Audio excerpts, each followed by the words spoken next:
Okay, it's definitely recording now. Hey guys, turns out we just recorded a whole bunch. And It wasn't recording because Caitlin press didn't record. click record. Anyways, Take 2. how are we all going? It's been a while. I was gone for like 11 days up in Townsville. And Caitlin was kind of sick, so nothing really happened before I left. So here we are, halfway through July, with our next book, The Dictionary of Lost Words. And I've actually heard from a few people who are very excited about this episode, so hopefully we do it justice. I hope so. It's a very, very good book. So I guess without further ado, let's get into it. Again. For the second time today.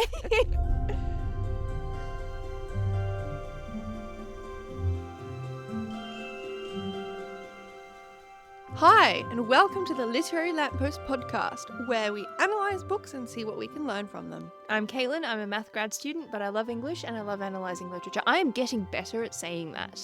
Yes. Good job. And I'm Ashley, assistant editor for a magazine and a writer.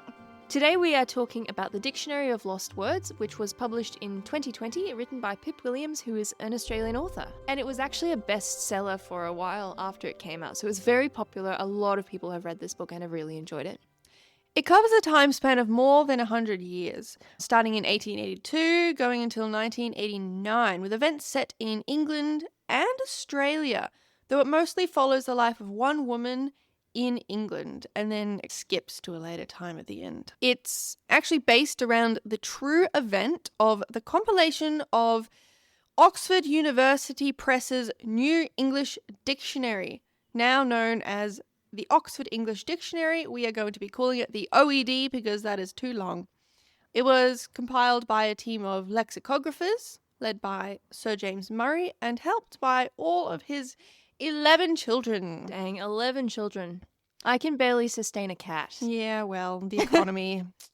Murray began compiling the dictionary in 1879, and he actually never finished it. He died in 1915, and it was completed by his fellow editors in 1928, which was like 100 years ago. Yeah, it's crazy to think that there actually wasn't really... there might have been like primitive versions of dictionaries before this, but I think this was the first attempt to try and categorize all the words in the English language. I think that there were a few like basic kind of dictionaries before. But not one like this. Not one like this, yeah. Yeah, the second edition appeared in 1989, and it continually goes through revisions and updates, adding words as language changes. Yeah, we take the dictionary for granted, but it's actually quite incredible that we have this book that brings this process to life. I wouldn't have known about how dictionaries were put together if it weren't for this book. I know, same. And honestly now, if we want to know a definition, we Google it, or young people ask ChatGPT apparently nowadays. Don't do that. It gives false information. Yeah. Anyways, but I never really thought about the whole process of choosing that word and coming up with a definition for it and then putting it in a book with a bunch of other words. And this book is really cool because it goes through that whole process. It's very cool. The book follows the story of Esme, the daughter of one of the fictional lexicographers working on the dictionary. And in today's episode, we're going to talk about the power of language and also some historical social issues, how women spoke up despite living in a man's world, and the people that supported them along the way. So Esme Nicoll grows up in the scriptorium, where her father helps compile the OED. The scriptorium is basically a shed on the back of a property where all the magic happens. And as a child, she begins collecting words that are discarded or excluded from the dictionary. She does this in secret. She first picks up a discarded slip for the word bondmaid, which first sparks her interest in these lost words. As she grows older, she becomes aware that the OED reflects mainly male academic perspectives and overlooks words used by working class people and women. So she starts to gather these quote-unquote lost words in a trunk that she keeps in her room, and she starts her own unofficial dictionary. She forms these close relationships with people who help her learn about life beyond academia. There's Lizzie, who is a servant at her house, and also Tilda, a suffragette and friend. And so she takes these words and she gives them definitions following the same process that's happening at the scriptorium, but with these other words, which is really cool. So she learns these new words from Lizzie, who shares working class vocabulary and birth-related terms, and from suffragettes and female activists Like Tilda. who are using these powerful political words that are not really found in the OED, and also from women at the market, where she overhears these everyday conversations and slang. They're often words relating to childbirth, menstruation, and female anatomy, things that were really not considered polite at all to talk about in society. Words relating to domestic life, relationships, and intimacy, grief, loss, trauma, especially during and after the war, and also slang and dialects used by communities not mainstream.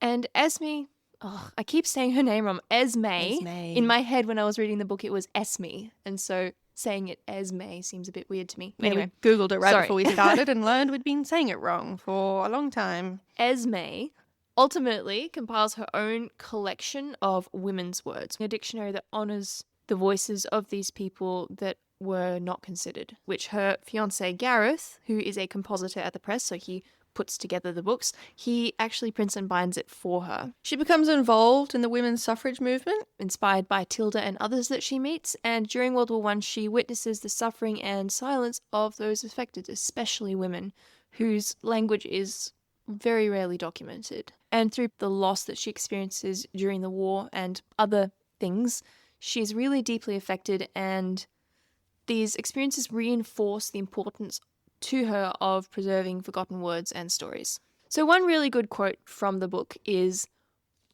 "Words are like stories. They change as they are passed from mouth to mouth. Their meanings stretch or truncate to fit what needs to be said."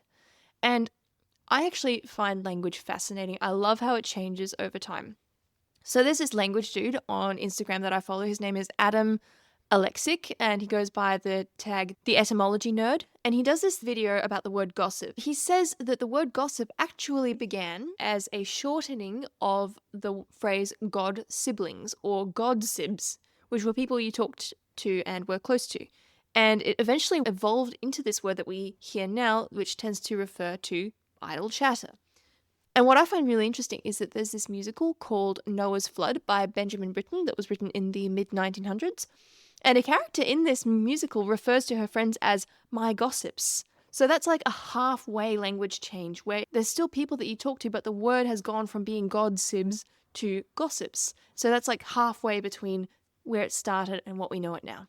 As you can tell, I get a bit nerdy about words. I have collected words since I was in high school. I have a list on my notes app of words that I found interesting and ones that I wanted to know the history of. A couple of those words were juggernaut, perplexities, soteriology, catharsis, lugubrious, and copacetic. And there's like 100 more on there. There's this really good quote from the book. It says, "Some words are more than letters on a page, don't you think? They have shape and texture. They're like bullets full of energy, and when you give one breath, you can feel its sharp edge against your lip." That's such a good description. Do you have a favourite word? I do. What's your favourite word? My favourite word is figment.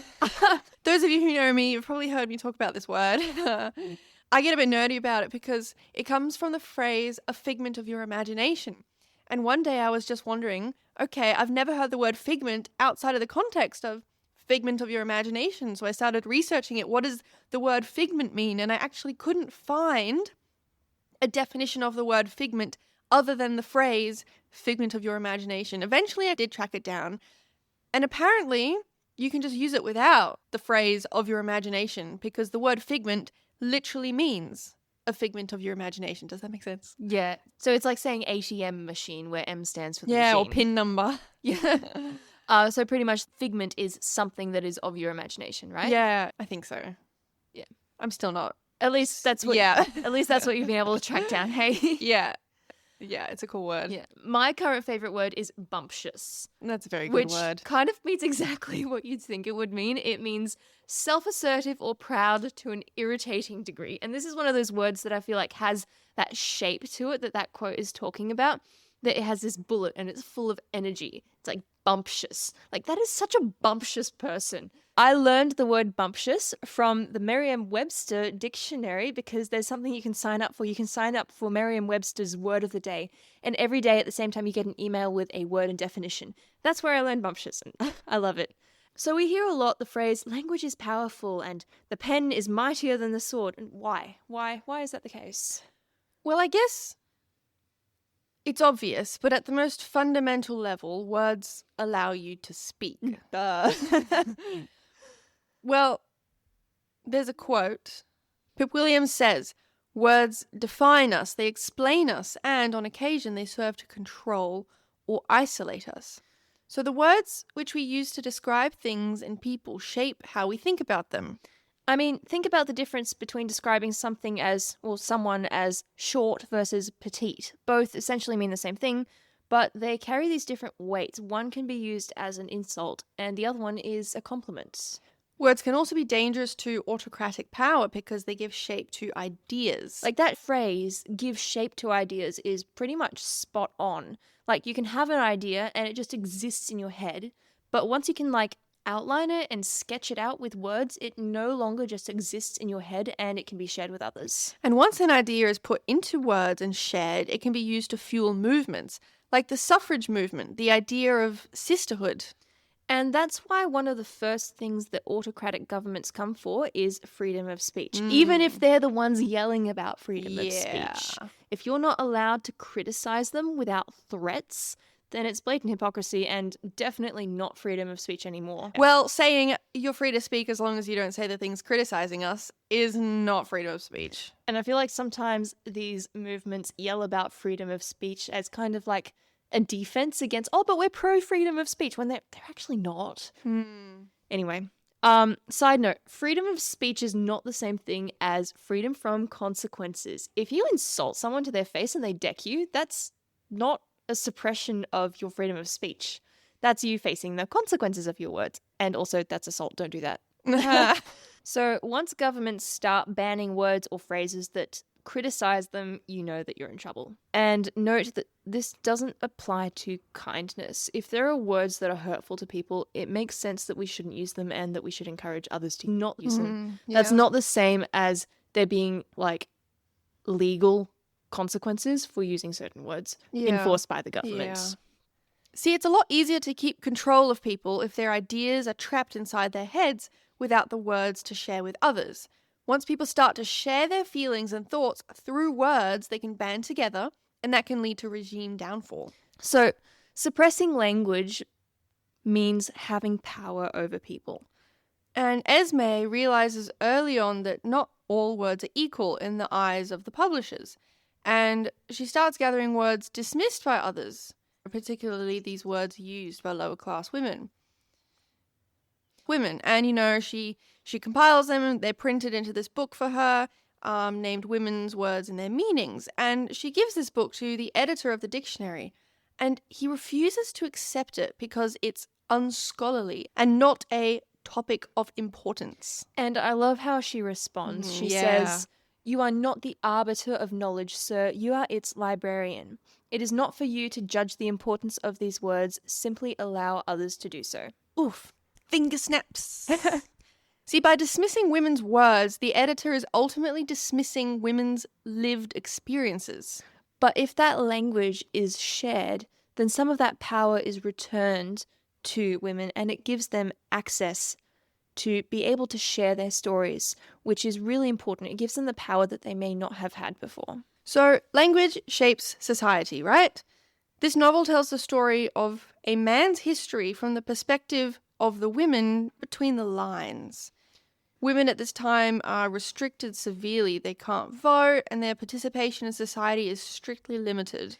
Esme is restricted to certain roles at the scriptorium, and she's not really taken seriously despite being the daughter of one of the editors. And Edith, her mentor, who is actually based on a real person, also plays this sidelined role, even though she's very important to the actual compilation of the dictionary. So Laura Skates, who is a scholar, writes in her review of this book, "The women who did contribute to the dictionary were so often cast to the sidelines. One of those women, Edith Thompson, features in the story. Pip Williams used Edith's real name for her dictionary work, and a made-up nickname, Dita, for her scenes with the fictional Esme. In both the book and reality, Edith spent much of her life writing for the dictionary, and yet she was not invited to join the celebrations when it was finally published. Instead, Edith was only allowed to stand on the balcony and watch as the men ate. So the Oxford Dictionary was created by men, and though women worked all around them, their voices were not heard. And their contributions were not celebrated. Or valued. And as Esme begins engaging with other women of different classes and different walks of life and sharing languages, she's able to articulate something really important. She says, "I realized that the words most often used to define us were words that described our function in relation to others. Even the most benign words, maiden, wife, mother, told the world whether we were virgins or not. What was the male equivalent of maiden?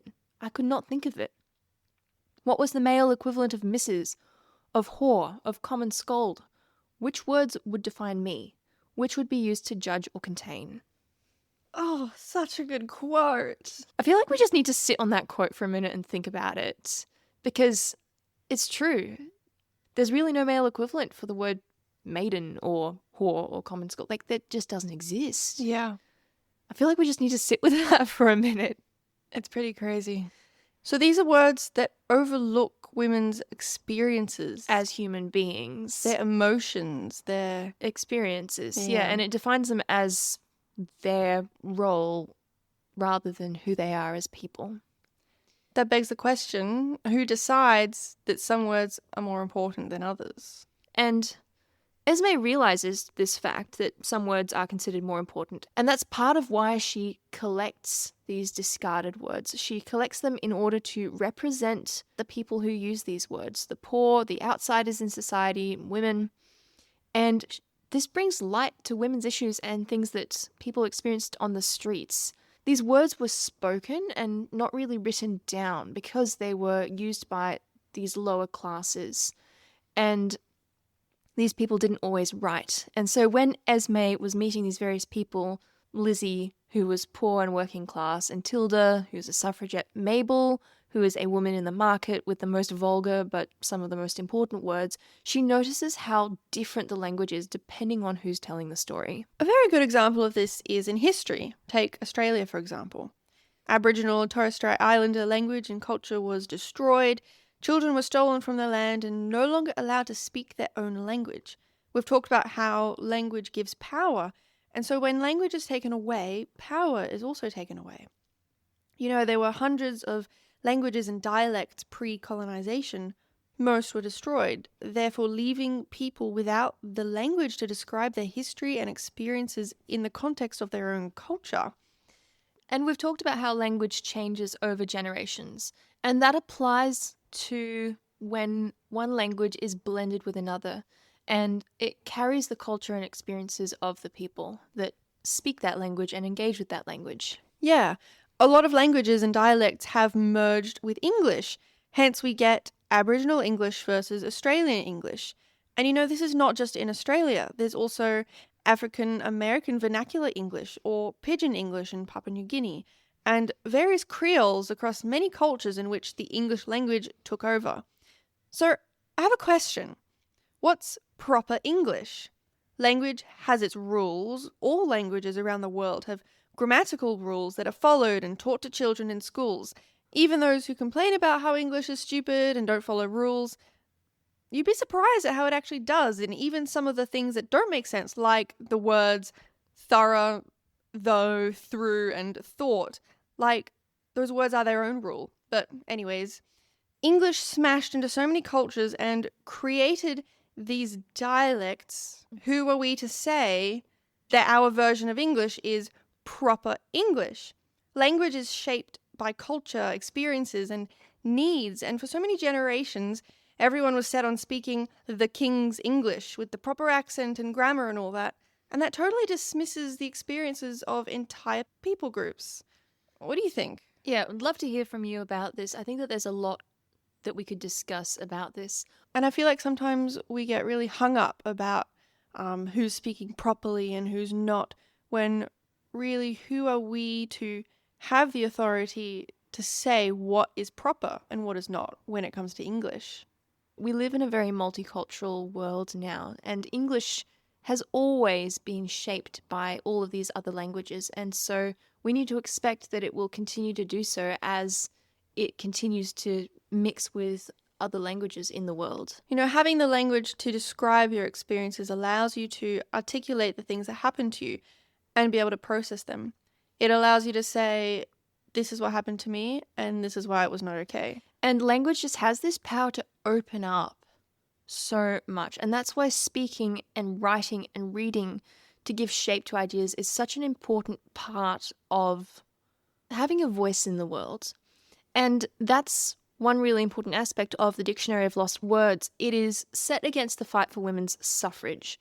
And so the suffragettes, the women who worked towards women being able to vote, they used leaflets and newspapers and handbills, so printed language, to share their ideas about why women should get the vote. They had public speaking, the soapbox, if you will. They got up on their soapboxes, and that's literal soapboxes. That's how it got into the language. It started out because people literally stood up on soapboxes to elevate themselves up above the crowd to be able to speak. Do people know what soapboxes are nowadays?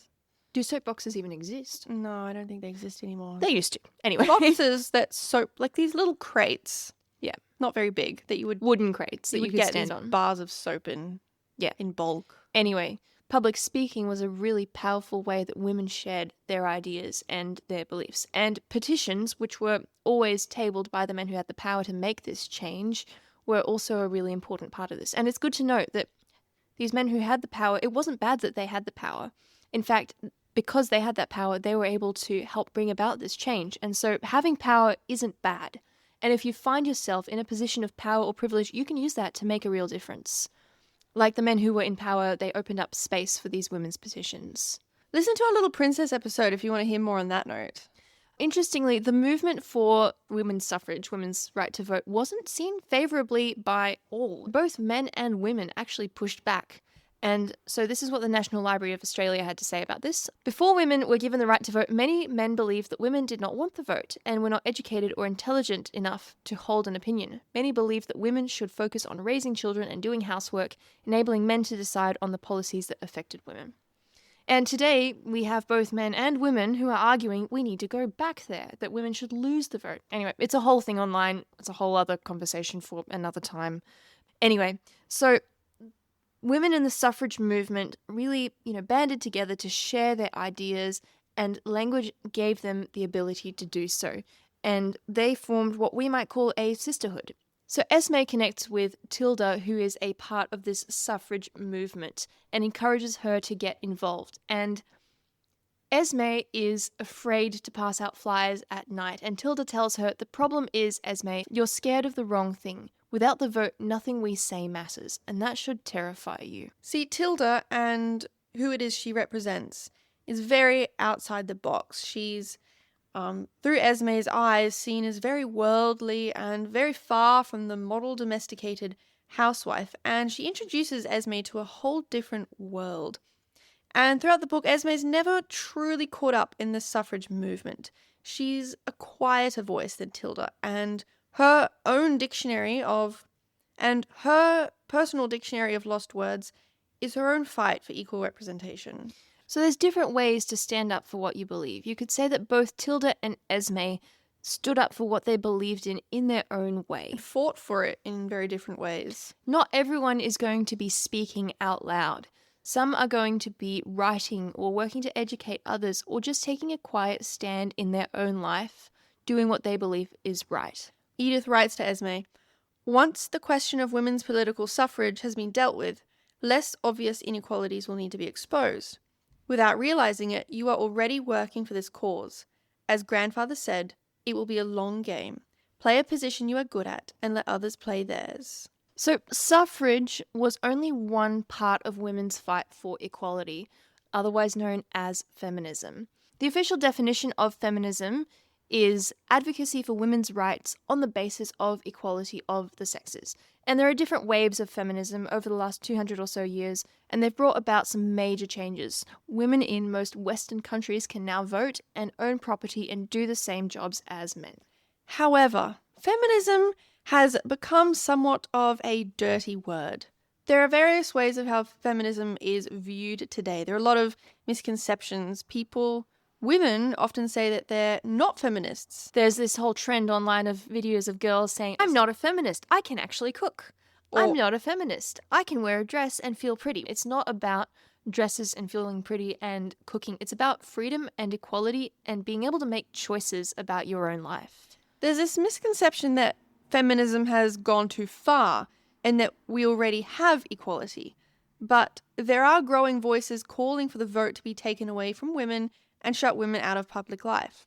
In Australia, at least, women still tend to retire with 25% less superannuation than men, and there's still a huge amount of harassment directed at women in male-dominated fields. I will say there are people who do take feminism too far, end up turning around and hating on men. And it's no longer about equality, it's about trying to elevate women above men. And almost revenge. But that's not what feminism is truly or should truly be about. And that is actually not helpful to anybody. No, it's not helpful.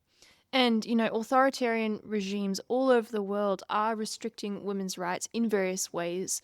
We're lucky to be in a Western country where we can even make a podcast and put it on the internet, because there's many countries in which, because we're women, we wouldn't be allowed to do that.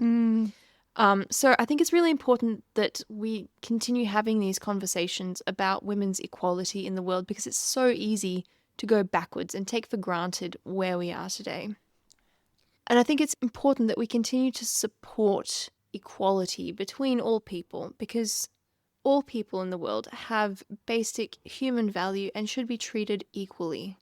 And a great example of this was Gareth, who was Esme's fiancé. He saw her and he valued her opinion, and he supported her in collecting all of her words. He's the one who bound them together for her in a book and printed it for her.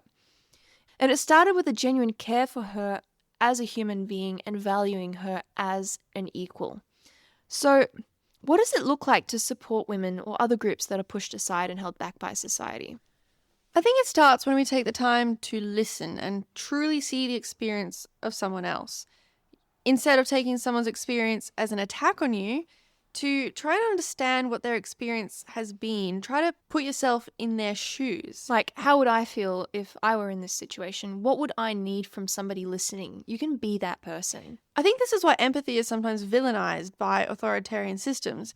If you genuinely encounter another person's story and feel what it's like to be them, that can take apart your understanding of things, which can be dangerous to those systems as they rely on you being super rigid in the views that you hold. And I think it's also really important that you don't be afraid to change your mind. It's a sign of intelligence to be able to change your mind when presented with new evidence. And I think that being able to keep your mind flexible to new ideas is really important. And I think it's also really important to ask yourself, how many of your own beliefs do you think are actually true? And how important is it to you that they are true? For me, it's really important that the views that I hold are true. And so I try to work through what I believe and refine them and make sure that they are actually true. And honestly, I'm sure that there are views that I have that aren't true. I would hope that at least 80% of what I believe is true, but I would not have the confidence to say everything that I believe is true. And I think that that's important. And honestly, it's confronting to come up with an opposing opinion which makes you question your own ideas that you hold, because people hold their ideas and views very closely, and it's kind of like it's a part of who you are, part of your identity.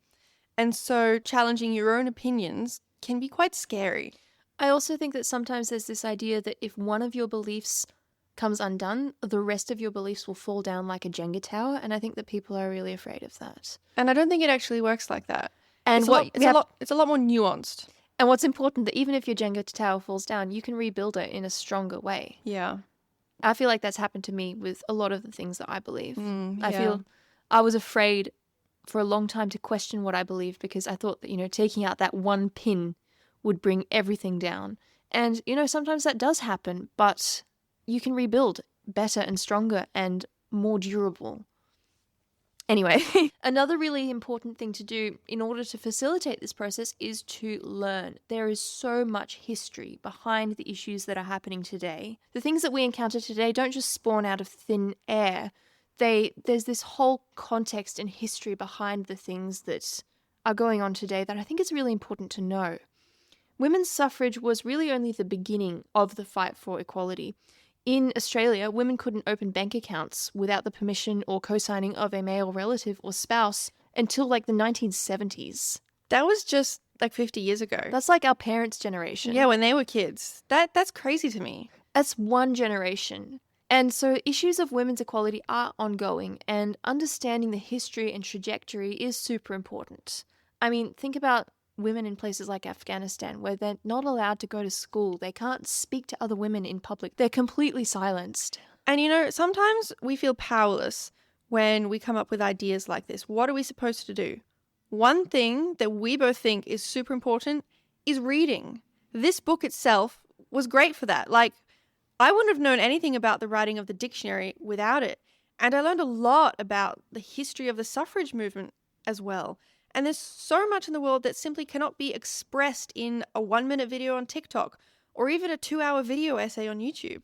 It's also really good to read authors different from yourself, with different backgrounds and different experiences. And I think that that's something I struggle with. I think that it's just a natural thing. We tend to gravitate towards people who are like us. And so being intentional about engaging with voices that are different to us is super important. And reading stories about other people's experiences from a different background has really opened up my idea of what it's like for others with those experiences that are different to my own. I think it can be confronting to read stories of other people's, other cultures' pain when you yourself have not gone through that same pain. But allowing yourself to go through that and sitting in that discomfort can really help broaden your worldview and help you understand the experiences of other people. You know, ultimately leading to empathy and feeling what it's like to be in their shoes. For example, I actually really like reading authors who are Aboriginal or Torres Strait Islander because I feel like it gives me a little glimpse into their world, which really, the life that I live, I have not much to do with. And I think it's really cool because sometimes now in bookstores there are actually shelves that celebrate Aboriginal and Torres Strait Islander authors. And so, yeah, check those out. Another thing that you can do to support equality and giving language to people who may not have had it is to share the ideas with others. Esme wasn't like Tilda. She wasn't able to get out there and speak loudly and whatnot, but she did what she was able to do, and she was a supporter in her own way, and we can do this too. And that can mean things like sharing resources, like posting on your Instagram story, or sending things to friends, or recommending books, or saying, hey, let's watch this movie. You can also talk to the people around you. Asking questions is a really good way to untangle big issues.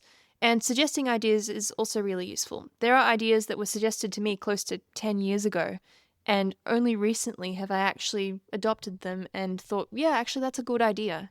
Finding community is also really important. Edith and Tilda were community for Esme. They encouraged her and helped her to move forward and had her back when things got tough. And I think it's important to remember that you can't fix the whole world, but you can make a small difference, which can cause a chain reaction. There's this great quote from Pinterest. Well, from Tumblr that made its way onto Pinterest. And I had this board many years ago that I called Life Changes. And this is one of the pins that was on there. The first person goes, I'm upset because I want to change the world, but the world is too big and people are too mean. And somebody else comes in and shares a quote by Rabbi Tarfon, and it's, don't be daunted by the enormity of the world's grief. Do justly now. Love mercy now. Walk humbly now. You are not obligated to complete the work, but neither are you free to abandon it. And on that note, thank you so much for joining us for this episode of The Literary Lamppost. Join us on Instagram and share your thoughts with us. We'd love to hear what you think. Also, share this podcast with someone you think would enjoy it, and stay tuned for our next episode, in which we will be talking about the murmur of bees. Also, we'd love it if you left us a rating or review. It really does help us out. And make sure to follow us on Instagram, and YouTube at The Literary Lamppost, as well as on Spotify or Apple Podcasts or wherever you get your podcasts to make sure you don't miss any of our new episodes. Also, we would love it if you joined our Discord server. We already have a number of members and they have given us books that they would love for us to cover at some point. So if you have a book that you desperately want us to cover, join our Discord and share it with us. And shout out to those of you who have been leaving reviews and have been engaging with our content. Thank you so much. We really appreciate it. And we're so excited to be able to share our thoughts with you guys, and we want to hear your thoughts. Absolutely. Thank you so much for listening, and see you next time. This podcast includes brief excerpts from literary works for the purpose of commentary, criticism, and analysis, which we believe constitutes fair use under copyright law. Our theme music was created by Joshua Ibbott at Doppler's Music for exclusive use by the Literary Lamppost podcast. I've got this by memory, guys.